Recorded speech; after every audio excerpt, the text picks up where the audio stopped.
Okay. Hey, we're underground again. We are so in our good friend Simon's Gimp room with gear, and as promised, we're on safari. This time, amps. We certainly are, and we've got a beautiful 5-video series on some of our good friend Simon's amp collection, and with some beautiful because we initially came down here to do some guitars, didn't we? Well, so you probably, many of you are loyal subscribers. Thank you.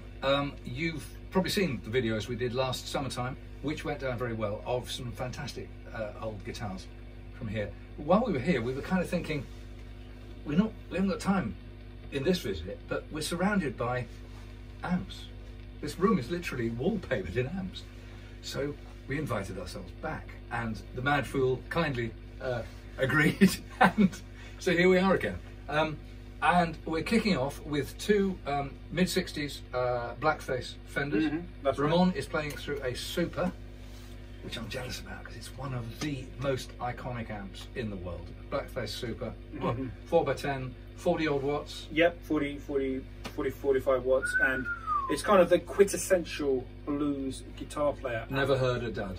No, I mean, if you're going to have one amp and one guitar, you want to be having that Super. If you're a Reverb. blueser, it's a fantastic amp. Yeah. I'm playing through about same kind of era, probably about 65, 66, Blackface Fender Twin, which as famous as the Super is for being a fantastic amp, the Twin is notorious for being quite a difficult amp because it's very powerful, especially if you have the ones with the EV speakers in. It's very heavy, very, very loud, and it's got a completely different circuit inside it, which means that it stays clean up to 100 watts. Which is actually really good for instruments like a Fender Rhodes.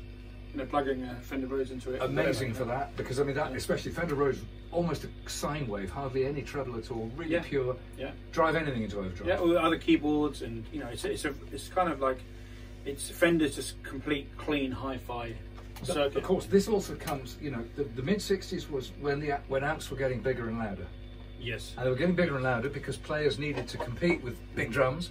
Yeah. And also remember that most of the sound in those days was coming off the back of the stage. It's just long before mics and PA systems. PA was for the vocals. That's right. You know, and the trumpet player. That was it. So this is a time when amps were getting bigger and much, much louder. And there's a famous thing. Rick Derringer used to play Fender Twins, but he didn't play one. He played a pyramid of 6. 1, 2, 3, 6 Fender Twins, all dimed. Wow. Probably a drive pedal or something going through them. Yeah. That would have been a little bit unquiet. And of course, you know, B.B. King was known for playing Fender Twins as well. He played Twins before he got enamoured with the Gibson Lab series. That's right, yeah. And so he'd be, which we're going to try now, actually on the Super Reverb. You want to get that point where it's just, you know, just speaking, just barking back at you. That's kind of the. So I'm going to put it 3.5 first of all on this, and we're going to do a bit of Thriller. It's gone.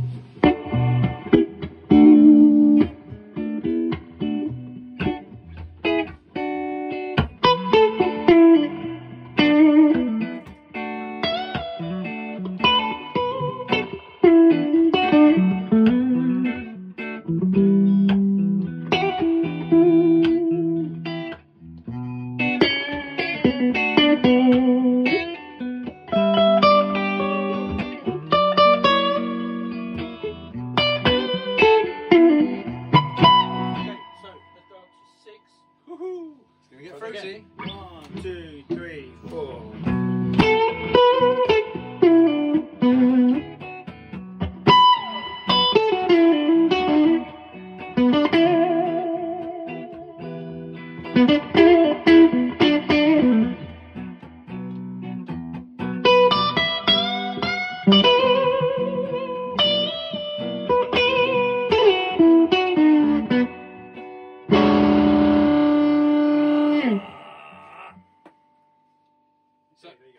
It's quite loud in here, but the tone sitting next to that was just fantastic. I hope the mics pick it up.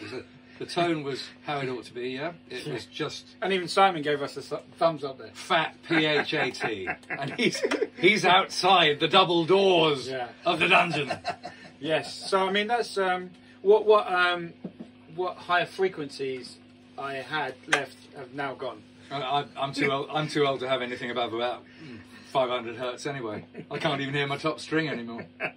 Yeah. So yeah, that's the sound, and it's sustained, and that's what B.B. King was looking for. You know, and Freddie King, they were looking for that. You know, they weren't looking for a fuzzed out sound, but they were just looking for where the guitar was going to sing Vocally.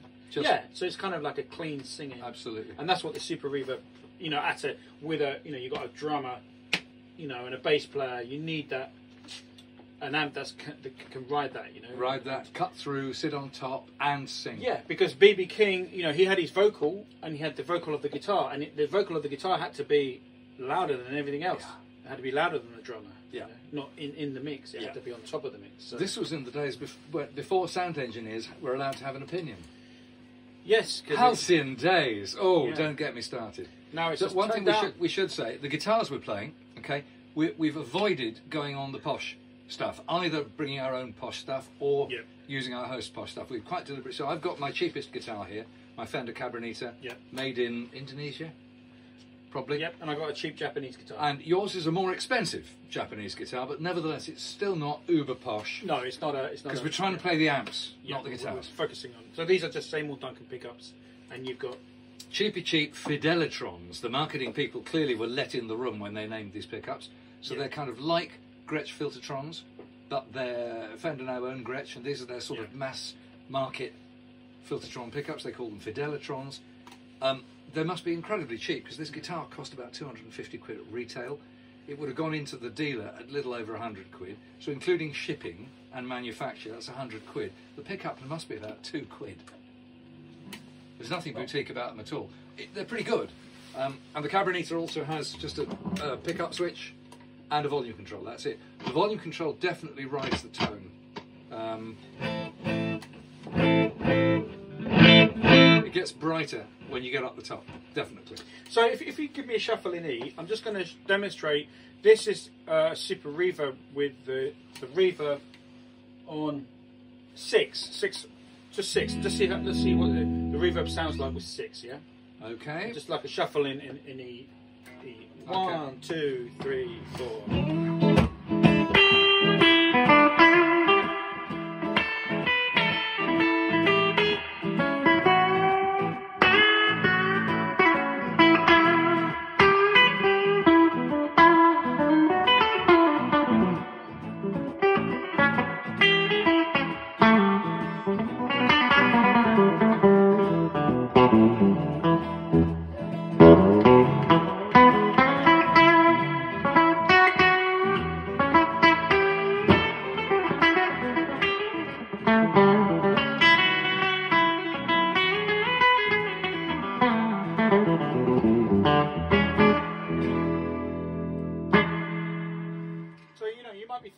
Way over the top reverb, but you know, sometimes you hear some of these Chicago guys really play with tons of reverb back, you know, on those 50s albums. It was really, and so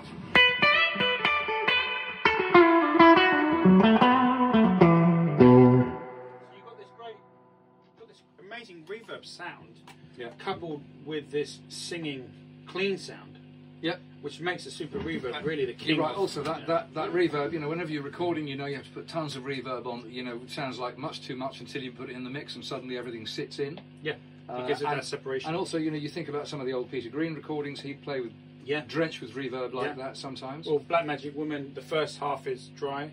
Yeah. And then he clicks on his Mantamp green Mantamp reverb unit. Okay. And you go.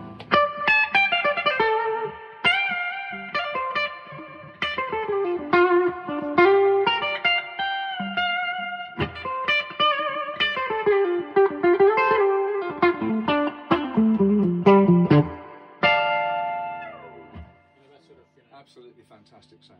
Yeah, and with the, I mean, one player that really comes to mind, maybe I think he's using Tweed, because Clapton was using Tweed twins for a while, but also Keith Richards. Currently, I think he's using some Tweed twins, but I think he also used the Blackface twins. So the old Tweed twins were, you know, the twin was pretty much always the highest wattage Fender amp. Yeah. It was the high end one. So, you know, it had higher wattage, it had more headroom always, but the early Tweed amps, they're only 30, 35, 40 watts. Much easier to push into overdrive. Yeah, I think they were 45 watts. I think the original Tweed. And then these ones were built for a completely different agenda, which is much higher power, much cleaner, different preamp. The ones and 46L6. and the ones you're talking about. In the case of Keith Richards, he's probably playing vintage. Yeah. In the case of Clapton, he's probably playing modern repro reissues and Dumbelised. Yep. So they don't really bear very much resemblance, I don't think. And now he's settled on the supers, hasn't he? The 3x10. He's got that 3x10 combo, Dumble combo. Which is I think it's a Fender it's Super. It's a tremor verb, isn't it? Yeah, no, I think it's a 3x10. I think it was the original Super Fender Super. Well, the common thread here is the 4x10s, right? Yeah. The 4x10s of a bassman, of an original Tweed bassman. The 3x10s you're talking about is the 10s. Yeah. And certainly, you know, our friend Cliff Brown with 633 amps. Yeah. He mostly now gigs with a 2x10 rather than a 1x12. Yeah. With his amps, and he loves the sound of it. Yeah, because I mean, it's easy to wire an amp with 4 10s. That's no problem. But the difficulty comes with wiring 3x10s, because the transformer has to be like a 2 ohm transformer or something to wire to actually. Well, these supers again are famous for having their output is 2 ohms. Right. Even with 4. Even with 4. Yeah, even with 4. They're quite famous for being quite difficult. So you can't just plug your favourite Celestion Alnico Blue into a Super. Yeah. Because you'll have an impedance mismatch. Probably won't end in fireworks for a short session, but you wouldn't want to make a habit of it. I mean, I with my own sort of blues professional career, I always played. I had a Drip Edge 67 Pro Reverb, which was a 2x12 amp, and I loved that amp. You know, and I always played 2x12s. That was my sound, with 2x12s. And then I did an album for a great Chicago-based or St. Louis-based bluesman called Boo Boo Davis. And when he came to tour in England, he invited me on for the gig, for a couple of the shows of the tour. And he just said, "Bring a guitar, because I've got a Super Reverb." So it was a late '60s Silverface Super Reverb. And I mean, if I can put it in this video, I'd like to put the solo in. We could somehow put the solo in. You're going to hear me play this Super Reverb. But all I can say is, up till then, I never really knew what a Super Reverb was. You know, that was when I had an epiphany of, man, this amp is incredible. And I just had my Strat and the Super Reverb I plugged in, and I'm playing with a Chicago bluesman, pretty much, you know. He used to drive a tractor in the Mississippi. He's from the Mississippi. And I thought, that's it, I've got this up. That is the Chicago blues sound, is a Strat or a 335 or Les Paul through a Super Reverb. Have you ever had a Super? Never owned one, but that was my thing. And because of Steve Ray Vaughan, who was kind of more of a curse on me, I went down this whole Steve Ray Vaughan thing for donkey's years. I had to have a Reverb, the 115, you know, because that was a famous Steve Ray Vaughan amplifier. So that was always my sound, a 2x12 or 115, and that's kind of, and I kind of missed out because the Super Reverb really is a better sound than all of that. But if you're playing blues, that's the amp you want, is a 4x10 Super Reverb. Although for me, the Super Reverb is all about that kind of mid-range singing voice. And in a band, you can see this on this video. I'm going to show you. That's what cuts through. Right. Whereas I think the appeal of the Vibreverb and the 15, especially if you're a Strat player, is you get that wonderful bottom string thonk. It does give you that. So I would think actually, I mean, if I was playing a Super, my favourite guitar would be playing humbuckers, P90s, a Gibson type guitar through a Super. That would be my choice. Whereas a Vibreverb, I'd probably, a bit like, you know, a modern amp, PV Delta Blues 15. Yep. Right, 15-inch speaker, little tweed amp, not expensive. Wow, that sounds good with the Strat. Because you get that real donk. But if you look at, I mean, Steve Ray Vaughan, before he went to the Dumble amps, his setup was pretty much 2 Vibreverbs and 2 Super Reverbs. So when he was playing a song, like, you know, your...